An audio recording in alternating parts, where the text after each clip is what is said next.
आपको प्रदेश महामंत्री बनाया गया है। 2024 में चुनाव नजदीक आ रहे हैं। इस समय देश महंगाई से बड़ा त्रस्त है, यानी कि एक तलवार लटकी है आप लोगों में। गरीबों की सरकार में ही गरीबी पर यानी दूध पर दही पर भी जीएसटी लगा दी आपकी मोदी सरकार ने। मेरे अंदर लोगों के मन में कहीं ना कहीं यह है इस बार सबक सिखाना है महंगाई के मुद्दे पर। 2024 की जो राह है इतनी आसान नहीं है। महंगाई के मुद्दे पर आप लोगों को अपनी सरकार को भी घेरना पड़ेगा। मोदी सरकार तो आशा है, सुनती नहीं है। तो सर ऐसे में आप अपने सुझाव दे पाएंगे उनको? कार्यकर्ता हैं भाजपा के, अक्सर उनकी शिकायतें रहती है कि हमारी तो सुनी नहीं जाती है सरकार में, तो क्या उनकी समस्याओं को भी आप सुन के लेके आएंगे अब सरकार में? नहीं सर, इस तरह के पद के पहुंचने के लिए क्या कोई गॉडफादर की जरूरत पड़ती है? मेरी तरफ से भी जितनी कोशिश होगी कि संगठन में उन लोगों को पहले प्राथमिकता मिले जो परिश्रमी है, जो परिक्रमा करने वाले लोग नहीं है। हाय मेरे भी रवि के बिंदास बोल में आपका स्वागत है। जो परिश्रमी है, परिक्रमा नहीं करते, ऐसे कार्यकर्ताओं का मैं विशेष ध्यान रखूंगा। ये बयान है आदरणीय श्री राजेंद्र बिष्ट जी, नए प्रदेश महामंत्री भाजपा उत्तराखंड के।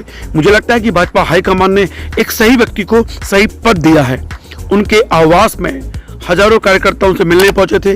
रामनगर का प्रतिनिधि मंडल भी उनसे मिलने पहुंचा था। उनके आवास में कई लोग उन्हें बधाइयां देने आए थे। राजेंद्र बिष्ट की मुस्कान बता रही है कि वास्तव में अपने कार्यकर्ताओं का विशेष ध्यान रखने वाले हैं। उनसे मैंने चंद कठिन सवाल पूछे हैं और निश्चित रूप से उन्होंने उन कठिन सवालों का बेहतरीन जवाब दिया है और एक जमीनी नेता का जो अंदाज होता है वो उनमें झलकता है। सुनिए उनके शानदार इंटरव्यू को। हाय मैं रवि के बिंदास बोल में आपका स्वागत है। आज हमारे सामने मौजूद हैं प्रदेश महामंत्री भाजपा उत्तराखंड बिष्ट जी। सर हमारे चैनल में स्वागत है। धन्यवाद, बहुत बहुत धन्यवाद रवि जी। सर सबसे पहले बताइए कि इतनी बड़ा पद मिला आपको, ये सूचना सबसे पहले कैसे मिली आपको? भारतीय जनता पार्टी एक ऐसी पार्टी है रवि जी कि जिसमें केंद्रीय नेतृत्व और प्रदेश का नेतृत्व सब कार्यकर्ता की क्षमताओं को देखता है और जो पार्टी का निर्णय होता है उस आधार पर काम करना होता है। कार्यकर्ता की तरह है, जिसको जो जिम्मेदारी मिल जाती है वो उस पर काम करना पड़ता है। आपकी सूचना कब और कैसे मिली? मुझे मेरे प्रदेश अध्यक्ष जी ने और हमारे महामंत्री संगठन जी ने कहा कि आपका कल तक नाम गया है और राष्ट्रीय स्तर पर अपने राष्ट्रीय अध्यक्ष जी जेपी नड्डा जी के पास नाम गया है और उसमें मेल आने वाली है हमारे पास। रात तक अगर हो जाएगा तो सवेरे फिर आपको तभी घोषणा करनी है। तो प्रदेश नेतृत्व का मैं आभार व्यक्त करता हूँ, केंद्रीय नेतृत्व का आभार व्यक्त करता हूँ कि उन्होंने मुझ पर विश्वास जताया और अब मेरी बहुत बड़ी जिम्मेदारी है, क्योंकि बहुत बड़ा पद है संगठन महामंत्री का। तो मेरी जिम्मेदारी है कि जो ज़मीनी स्तर के कार्यकर्ता हैं भारतीय जनता पार्टी के, जो मेहनती हैं, परिश्रमी हैं, परिक्रमा नहीं करते हैं, ऐसे सब लोगों को आगे लेकर हम भारतीय जनता पार्टी के संगठन को आगे बढ़ाना है। और इस देश के यशस्वी प्रधानमंत्री नरेंद्र मोदी जी का जो सपना है कि इस भारत को विश्वगुरु बनाना है, उसमें हमने सहयोग करना है। और मैं भी कोशिश करूँगा कि अपना इस उत्तराखंड में सभी ज़मीनी कार्यकर्ताओं के सहयोग से, अपने कार्यकर्ताओं के सहयोग से भारतीय जनता पार्टी का काम आगे बढ़ाऊंगा संगठन में। सर आपको प्रदेश महामंत्री बनाया गया है। 2024 में चुनाव नजदीक आ रहे हैं। इस समय देश महंगाई से बड़ा त्रस्त है, यानी कि एक तलवार लटकी है आप लोगों में, क्योंकि पांचों की पांच विधान संसद की सीटें बीजेपी के पास हैं। अब आप लोगों के पास वो मौका होगा कि दोबारा से 5 सीटें दिलवाएं आप भाजपा को। तो लगता नहीं कि इतनी कठिन स्थिति में आप लोगों को मिला है ये पद, कैसे आप लोग इस महंगाई से कैसे पार पाएंगे आप? और वो जनता जो त्रस्त हो चुकी है और यूके एसएससी का भ्रष्टाचार भी खुला है सामने, तो कैसे आप लोग पार पा पाएंगे? रवि जी, मैं आपको बताना चाहता हूं कि इस देश के यशस्वी प्रधानमंत्री नरेंद्र मोदी जी की जितनी जन कल्याण योजनाएं हैं, गरीब कल्याण योजना है, इस देश के प्रधानमंत्री जब नरेंद्र मोदी इस देश के प्रधानमंत्री बने तो उन्होंने कहा कि ये सरकार 26 मई 2014 को कहा था कि ये सरकार गरीबों की सरकार है, ये सरकार असहायों की सरकार है, ये सरकार शोषितों की सरकार है और ये सरकार अपने अधिकारियों को वंचित माताओं बहनों की सरकार है।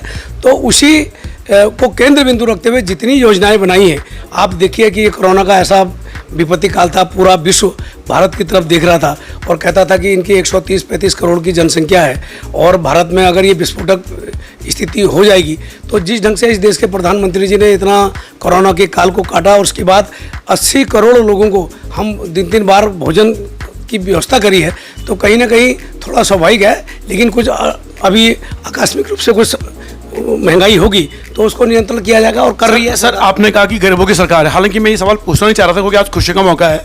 इस गरीबों की सरकार में ही गरीबी पर यानी दूध पर दही पर भी जीएसटी लगा दी आपकी मोदी सरकार ने? नहीं, वो तात्कालिक है, कुछ समय बाद वो भी अपनी वापिस होंगी।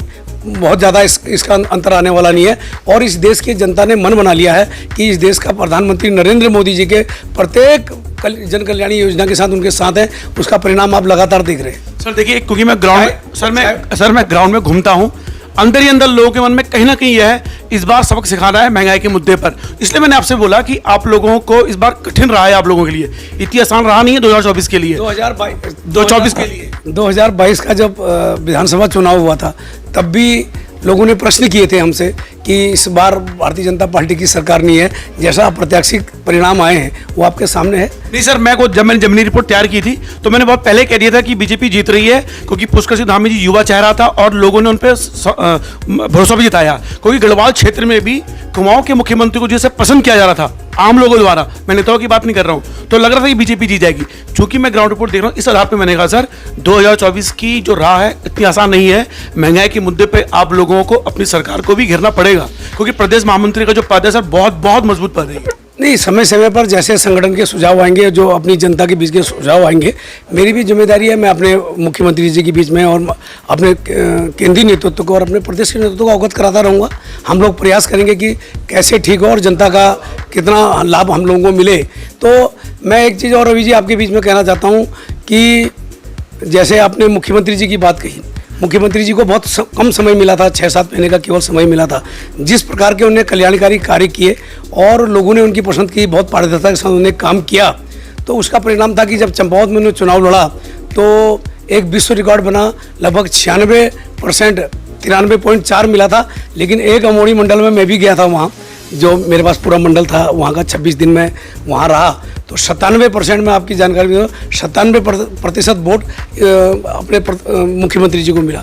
ये अपने आप में विश्व रिकॉर्ड है। ये कभी मैं समझता हूँ कि Guinness book of world record में दर्ज होने वाला। आपने कहा कि टोटल 96% वोट मिला पूरे, उसमें आपके क्षेत्र में 97%। Sir actually 94%। अच्छा, लेकिन आपकी जहाँ आपने किया कैंपेनिंग हुआ 97% वोट मिला।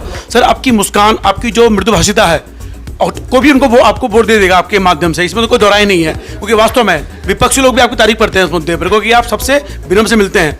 सर मेरा ये कहना है जनहित के मुद्दों में, क्योंकि आप भले ही आप भाजपा के प्रदेश महामंत्री हो, लेकिन चूंकि भाजपा आजकल पूरे उत्तराखंड में, पूरे देश में राज कर रही है, तो कहीं ना कहीं आप उत्तराखंड के भी प्रदेश महामंत्री हैं। इसलिए मैं आपसे कह रहा हूँ कि आपकी राह कठिन है, और तो लोग ये कहते हैं कि मोदी सरकार तो आशा है, सुनती नहीं है, तो सर ऐसे में आप अपने सुझाव दे पाएंगे उनको? नहीं, बिल्कुल, ये जो धारणा है, ये जो आपने कहा है रवि जी, मैं इस बात से बिल्कुल सहमत नहीं हूँ कि मोदी सरकार, पूरा विश्व जो है इस बार इस देश के प्रधानमंत्री जी का कायल है।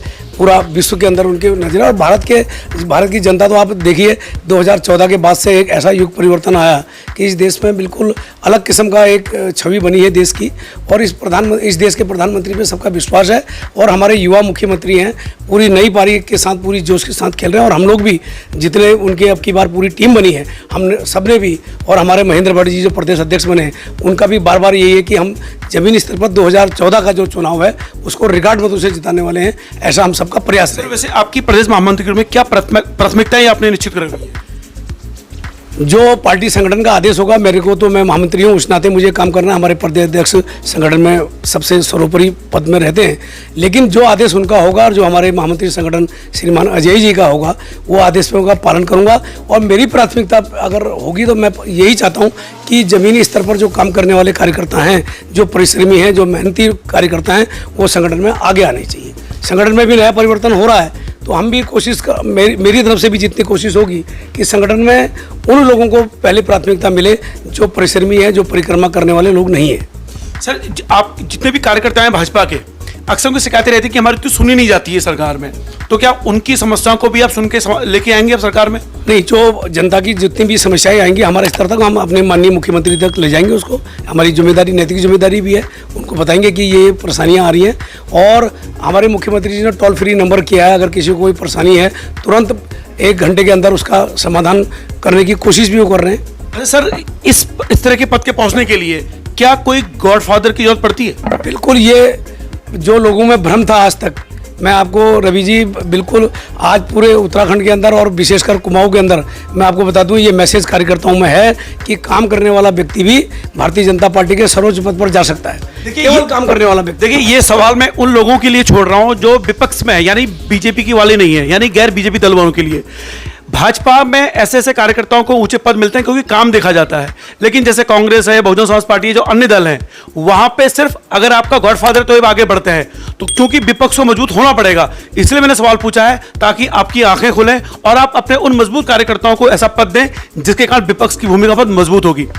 सर, वास्तव में उम्मीद थी आपको कि आप प्रदेश महामंत्री के पद तक पहुंच पाएंगे? नहीं, मेरे को कोई उम्मीद नहीं थी। पार्टी ने जो आदेश किया, जो उनका निर्देश था, मैंने उसका पालन करना है।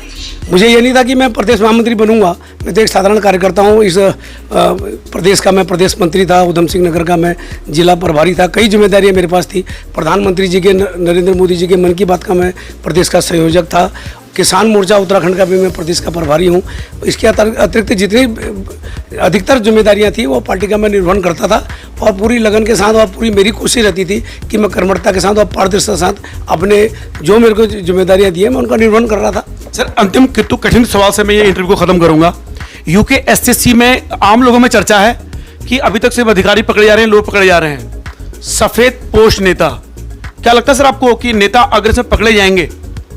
उम्मीद है आपको? बिल्कुल, हमारे मुख्यमंत्री जी ने कहा है कि किसी प्रकार का भी भ्रष्टाचार सहन नहीं किया जाएगा। बिल्कुल पारदर्शी सरकार के नाते अगर कोई इन्वॉल्व हुआ है, कोई इस कार्यकर्ता का ये नहीं कहा जा सकता कि कौन कार्यकर्ता हमारे बीच में बैठा है। सर, मैं कार्यकर्ता की बात नहीं कर रहा हूँ, मैं कह रहा हूँ वरिष्ठ नेताओं की बात कर रहा हूँ। कुछ वरिष्ठ नेता फंस सकते हैं इसमें? मुझे नहीं लगता कि कोई राजनीतिक व्यक्ति, हमारा कोई नेता इसमें इन्वॉल्व होगा। तो दावे के साथ कैसे करें सर? नहीं, मैं दावे के साथ नहीं कह रहा हूँ। मुझे विश्वास है कि इस पर कोई हमारा राजनीतिक नेता नहीं होना चाहिए। देखिए, फिलहाल उम्मीद तो ये करते हैं कि कोई राजनीतिक नेता ना फंसे, ऑफिशियली ना फंसे, लेकिन उम्मीद यह है।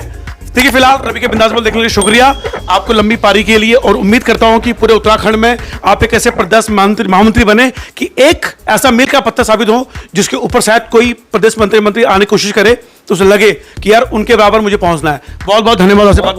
बहुत आभार रवि जी, बहुत बहुत मैं आपका आभार व्यक्त करता हूँ।